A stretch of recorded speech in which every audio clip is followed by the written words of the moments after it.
The alien outpost floated like a wounded animal at the edge of the Orion Belt, its metal surface scarred from days of constant fire. The void around it was filled with the enemy fleet, row after row of dark warships with glowing red engines. They did not rush to attack, they simply sat there, waiting, tightening their grip like a predator watching its prey bleed out. Inside the outpost, silence hung heavier than the vacuum outside. The defenders were exhausted. Food was running out, energy shields flickered weakly, and every corridor smelled of smoke and fear. No one could see a way forward, and every conversation ended with the same bitter thought. There was no hope left. In the command chamber, Commander Lyron's scales were dulled from stress, his shoulders heavy as he stared at the tactical map. The blinking red dots of enemy ships filled every direction, while their own defenses appeared like faint sparks, dying one by one. Officers spoke in hushed voices, afraid even of their own words. Morale had collapsed. Soldiers sat in corners with blank eyes, staring at nothing, waiting for the end. Outside the armored glass of the chamber, small wrecks of their fallen ships floated past, broken metal and shattered dreams drifting endlessly in the void. The enemy's demands echoed again through the comms, their voice cold and mechanical. Surrender unconditionally. Hand over the outpost, and your lives will be spared. Resist, and none of you will survive. It was a cruel lie, and everyone knew it. Those who surrendered in past battles were never seen again. The council members looked at each other with hollow expressions. Fighting was suicide, surrender was death. They were cornered, hopeless, waiting for the final strike. A council meeting was called in the main chamber. The long oval table was lit dimly, with shadows across every face. Representatives from different alien species sat together, their usual pride replaced by trembling fear. Some wanted to accept defeat, believing it was better than being slaughtered. Others demanded one last stand, even if it meant all of them dying. Voices rose, words turned sharp, but none carried true conviction. Every option ended in despair. That was when a small, quiet voice spoke from the far end of the table. "What if we call them?" The words were soft, but they struck the chamber like a thunderclap. All heads turned to the speaker, an old advisor with pale, tired eyes. At first, no one understood, but then whispers began to ripple through the room. Them, the ones no one dared name aloud. Humans. The very word felt dangerous, almost forbidden. Myth said they were a race long scattered, hidden away after wars that scarred galaxies. Some stories painted them as monsters, others as saviors. What everyone agreed on was simple. Humans changed wars. When they fought, the impossible became possible, and no empire ever wanted to face them again. Shock filled the chamber. Some scoffed, saying the old advisor had lost his mind. "Humans are gone," one commander snapped. Even if they weren't, calling them would be madness. They are too wild, too dangerous. Others fell into silence, fear in their eyes. They had all heard the stories of human cunning, of battles where a handful of humans had turned entire fleets into wreckage. Their unpredictability terrified even the bravest generals. But as the room argued, the truth hung in the air. They had no other choice. Commander Lyron's jaw tightened as he listened. He had fought many wars, lost many friends, but never had he felt so powerless. Looking at the map again, at the hundreds of red enemy signals pressing down on them, he realized the outpost could not last another day. Slowly he spoke. "If the stories are true, then humans are exactly what we need, something the enemy fears, something they cannot predict. If we do nothing, we die. If we call them, maybe we live." His voice carried through the chamber, and silence followed. The weight of his words pressed on every soul. One by one, the council members lowered their heads, their arguments fading into reluctant acceptance. They were too desperate to care about the risk anymore. The decision was made, not with cheers or hope, but with the silence of the condemned grasping at the last thread of survival. They would summon the one thing every empire dreaded, the one weapon they had avoided for centuries. They would call a human. That night, the outpost was eerily quiet. Soldiers walked the halls with heavy steps, aware that something far greater than themselves was about to happen. In the darkness of the command chamber, an ancient device was uncovered, its surface marked with strange symbols from wars long past. No one truly understood how it worked. They only knew it had been designed for one purpose, to reach them, wherever they hid. The beacon was placed at the center of the room, glowing faintly as power surged into it. The air itself seemed to thicken, vibrating with unseen energy. Some officers prayed, others trembled, but all watched with wide eyes. The first signal burst out, a pulse that traveled faster than thought across the stars. Lights flickered, the ground trembled, and the station's very walls groaned under the strain. Whispers spread quickly through the outpost. It has begun. Fear mixed with a strange, reluctant hope. They had chosen to awaken a legend, a myth wrapped in blood and fire. No one knew what would step through that portal when it opened. A savior, a destroyer, or something neither side could control. As the beacon's light grew brighter, Commander Lyran stood before it, his expression firm but grim. He knew they had crossed a line they could never return from. But in his heart, he also knew this. Cornered and hopeless as they were, this was their only chance. And so, with the entire outpost holding its breath, the call for a human echoed into the vast silence of the galaxy. Commander Lyran's hands hovered above the controls of the ancient beacon. The device had been sealed for generations, its surface layered with dust and etched with runes from a time when entire star systems burned. The council chamber was empty except for a few chosen officers, their eyes fixed on him with unease. No one dared speak. They all knew what would happen once the beacon was activated, and none of them could predict if they would regret it. The room was filled with a heavy silence, broken only by the faint hum of failing life support systems. Slowly, Lyran pressed the sequence, and the beacon stirred to life, its glow casting long shadows across the walls. The floor shook as energy rippled outward. It was not like a normal signal. It did not simply travel through space. It resonated in bone and mind, as if the call itself was alive, burrowing into every corner of the galaxy. Officers winced as the vibration sank into their skulls, some clutching their temples in pain. The lights dimmed, systems flickered, and the beacon released a low pulse that rolled like thunder. It was a message beyond technology, something older, something deeper. Somewhere, far beyond known space, it would be heard. The younger officers exchanged nervous glances. They had grown up with stories told in whispers. Humans were not just soldiers, they were storms in the shape of people. No one knew if they still lived or if they had vanished into myth. Some prayed they were gone, that the beacon would fade into silence.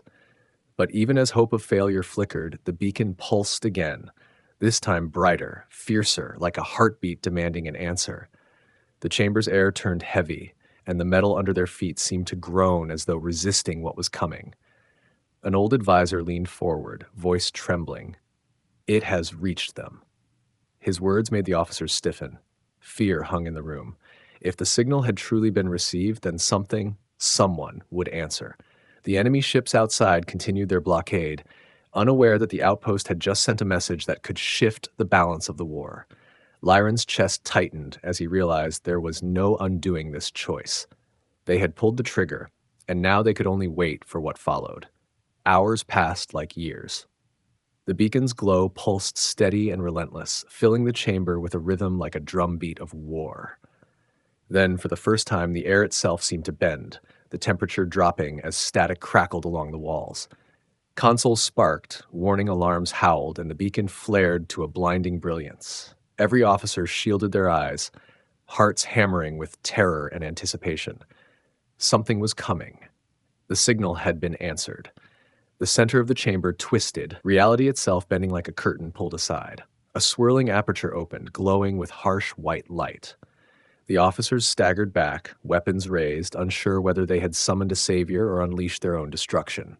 For a heartbeat, nothing happened, and then a shadow moved within the light. A shape stepped forward, solid, tall, broad, and unmistakably different from anything in the galaxy. The sight of it made every officer freeze, their bodies instinctively trembling at the aura of presence radiating from the figure. Their gamble had worked. A human was coming through. The light of the portal dimmed, and a single figure emerged from the shimmering distortion. He was tall, built with solid muscle, his movements unhurried yet purposeful. The combat uniform he wore looked worn but practical, dark fabric hugging his frame, a rifle strapped across his back with no ornament or display. He scanned the chamber slowly, eyes sharp and steady, as if weighing every face and every detail. Those eyes were unlike any the council had ever seen, calm, calculating, and cold in a way that spoke of countless battles survived. The air itself seemed heavier around him, as though the void had followed him into the room. The council members, so often loud and argumentative, now sat frozen in their seats. Some felt an instinctive urge to step back, others struggled just to breathe. They had summoned him, but now, faced with the reality of his presence, they wondered if they had made a mistake. Daniel Cross let the silence stretch, studying the alien leaders who looked at him as though staring at a storm.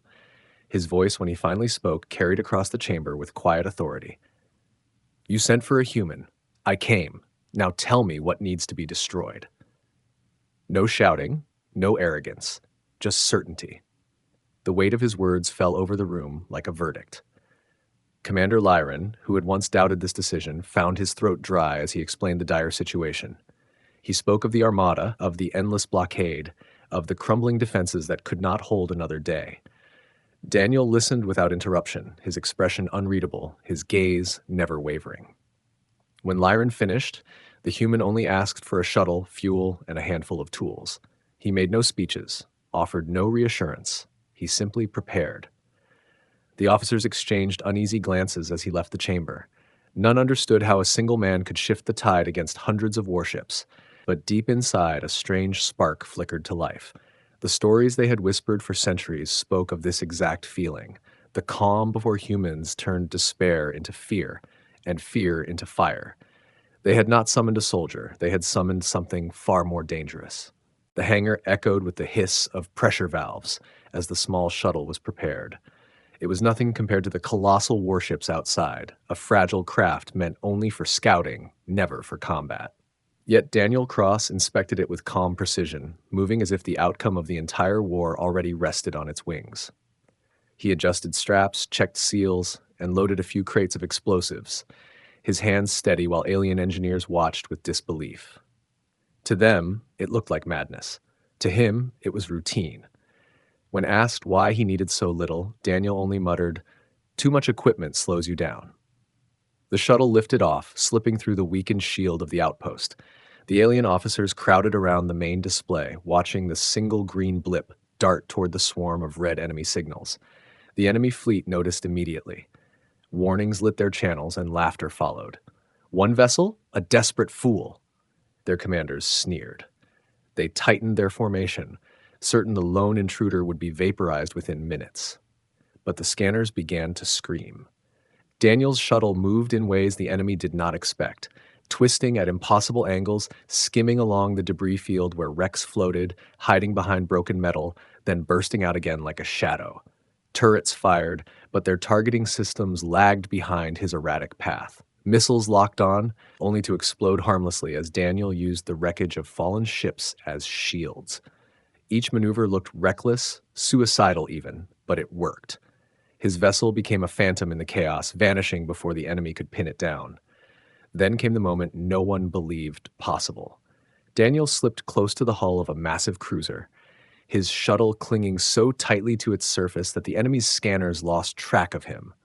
Alarms flared as he planted charges along the weak points of the ship's armor, then detached and sped away with a sudden burst of thrust. Seconds later, the cruiser erupted in flame, tearing itself apart as the shockwave rippled across the formation. The outpost's monitors lit with fire, the image of a giant predator brought low by a single strike. Inside the command chamber, silence held for a heartbeat, then gasps filled the room. Some officers cheered, others wept in disbelief, but all knew they had witnessed something beyond tactics or technology. Daniel's voice crackled through the comm, steady as ever. One down. More to follow. He sounded as if he had only just begun, his tone calm while the enemy scrambled to regain control. The council members stared at one another, their fear shifting slowly into awe. The stories had been true. Humans did not fight wars the way others did. They rewrote them. The wreckage of the destroyed cruiser still burned in the void, its twisted hull spinning slowly among the stars. Across the enemy fleet, unease spread like poison. They had laughed at the lone shuttle, mocked the idea of resistance, but now their confidence cracked. The name they had not spoken in generations whispered through their ranks, human. Some tried to dismiss it as luck, a desperate strike that could not be repeated, yet their voices trembled. Others ordered tighter formations, demanded constant scans, and barked orders with rising panic. Fear had taken root, and once it started, it was impossible to erase. Inside the outpost, officers crowded around the comms as Daniel returned. His shuttle touched down with the same calm precision he had left with, the hull scorched but intact. He stepped out, his face expressionless, his stride unhurried.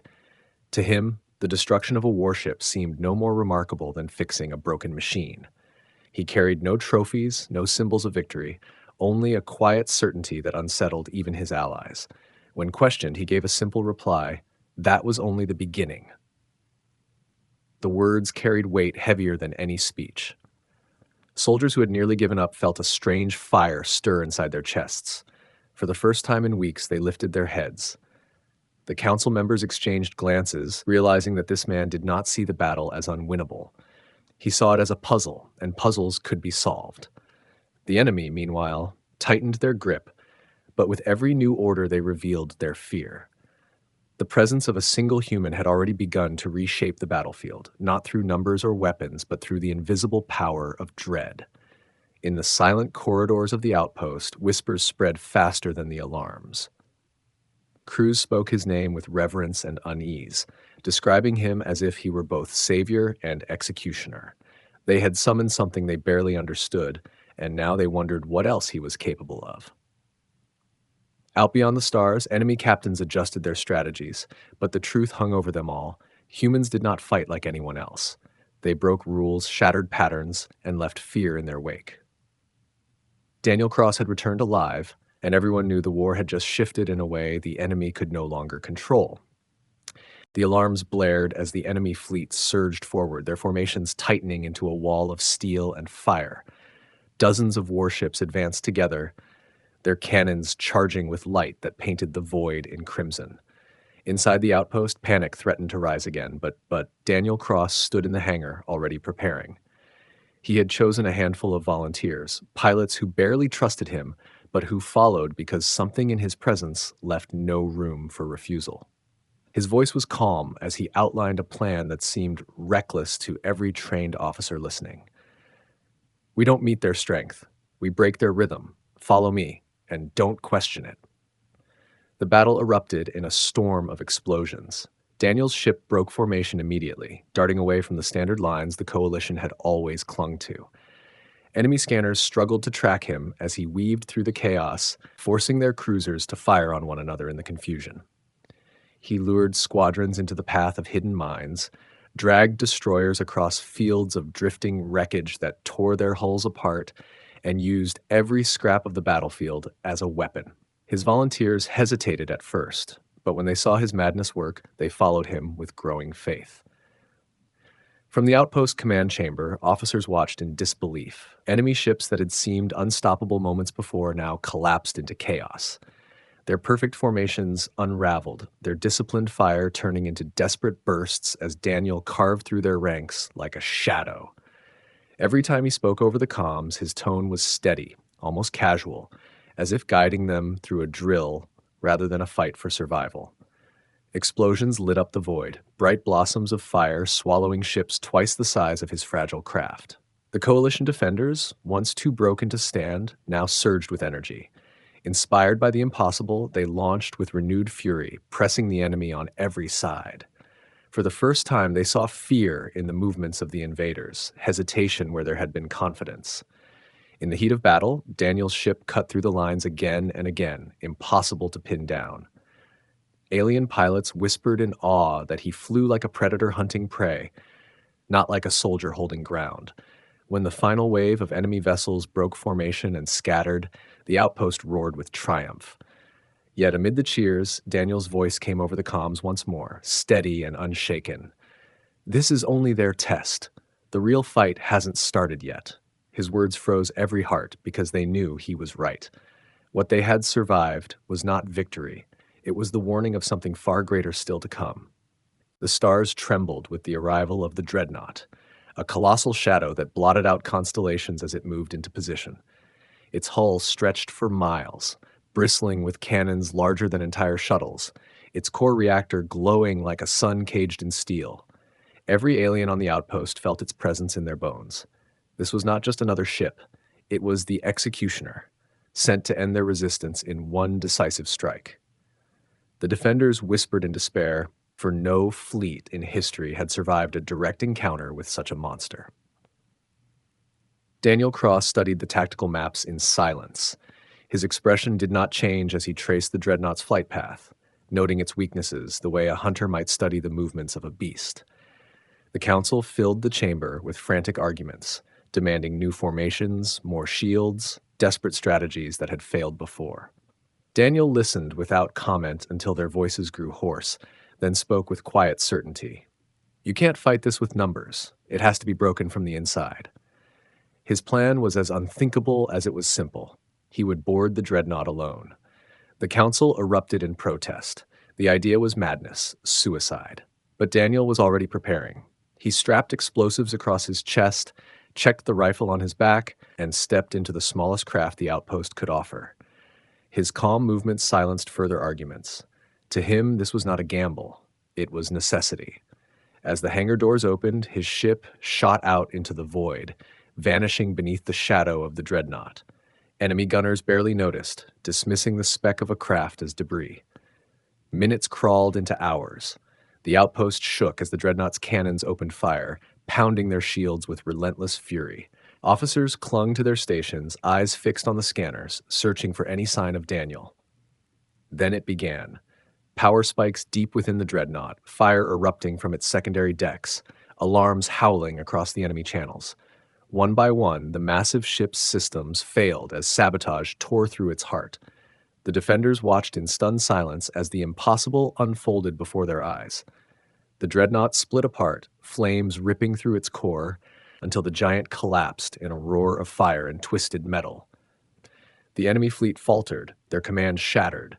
Then Daniel's voice came over the comms, steady and calm, as if he had only completed a routine task. "Their command ship is gone, the rest will scatter." His words carried the weight of truth, and already the once unbreakable enemy armada wavered, their courage shattering in the face of what one human had done. The void was suddenly quiet, broken only by the fading trails of enemy ships fleeing in chaos. Where once hundreds of vessels had formed an unbreakable wall, now only burning wrecks and scattered survivors drifted among the stars. The dreadnought's destruction had torn the enemy's will apart, and fear drove them into retreat. Inside the battered outpost, cheers erupted, voices filled with disbelief and joy. Against every calculation, they had survived. The impossible had been done. In the council chamber, the coalition gathered to face the man who had changed everything. Daniel Cross stood apart from them, his uniform scorched, his rifle still slung across his back, his expression unreadable. To the aliens who watched him, he looked like both a savior and something far more dangerous. They tried to offer thanks, words of gratitude that stumbled and fell short under the weight of what he had done. Daniel listened, then shook his head. His voice cut through the room with quiet finality. "You were desperate, so you called for me. Remember this. Humans are not weapons you summon when cornered." The council fell silent. They realized his warning carried more weight than victory. What they had unleashed was not simply a soldier, but a reminder of why empires feared humans, why their name was whispered like a curse across the stars. Daniel turned toward the viewport, eyes on the endless darkness of space, as if already preparing for battles none of them could imagine. When he asked for a ship, no one dared refuse. The vessel was small, swift, enough to carry him back into the shadows from which he had come. Without ceremony, he left the chamber, his footsteps echoing in the silence of those who watched. Moments later, the ship detached from the outpost and vanished into the void, leaving only the lingering memory of what had walked among them. The defenders stood in silence, victory burning in their hearts, but unease heavier still. They had seen the truth. One human had broken an armada and shattered a dreadnought, and then departed as if it were nothing. The galaxy would hear of this. Rumors would spread like wildfire. Every empire would remember why they dreaded humanity, and every commander would wonder the same haunting question. When would the humans return, and whose side would they choose next?